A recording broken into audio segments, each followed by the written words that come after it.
This is just a quick recording to show something that I think I discovered, or at least something that seems plausible to me, although I can't verify 100% due to the fact that I don't have access to the master stems and or multi-tracks of the session.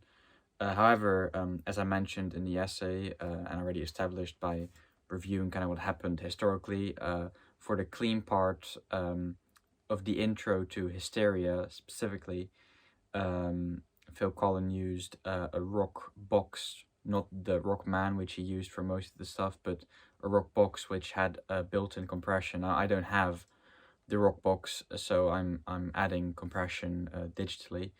However, as I already talked about, this is one of the reasons why, for instance, in this section, the intro of Hysteria, Matt Lang suggested to record every chord separately and to let everything ring out, and then to punch in, Phil Collin when the next chord was due to be played. That makes sense, to avoid any string noise because of the high compression. Like, it's really squashed. You can hear every little string sound and pick. And I guess his perfectionistic ear didn't like that. So anyway, that's not what I'm here to illustrate or say. But what I noticed is that the part that you hear on the record sounds kind of like this, which is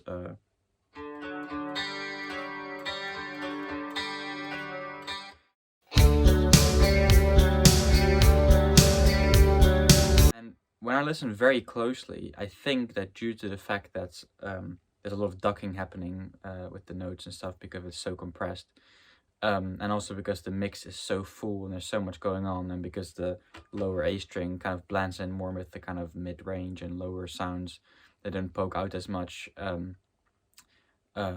compared to the high string. I think that although it sounds like this, I think he's actually playing this. And I see everyone playing it like this.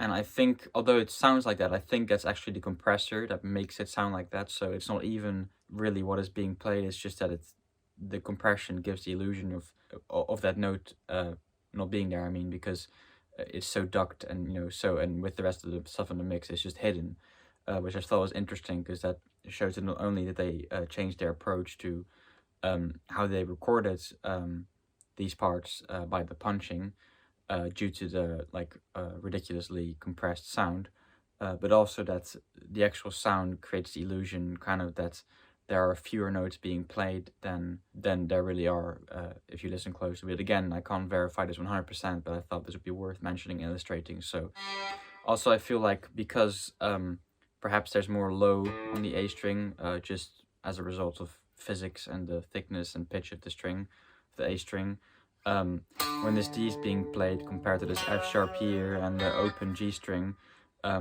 I feel like it triggers the compression less because there's literally less signal and being outputted from the pickup as a result of the gauge of the string, the pitch.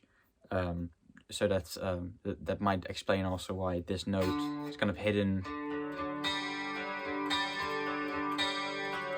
And of course the masking from the other elements of the mix, but I hope that makes sense. That's just something I wanted to explain, which I think I discovered.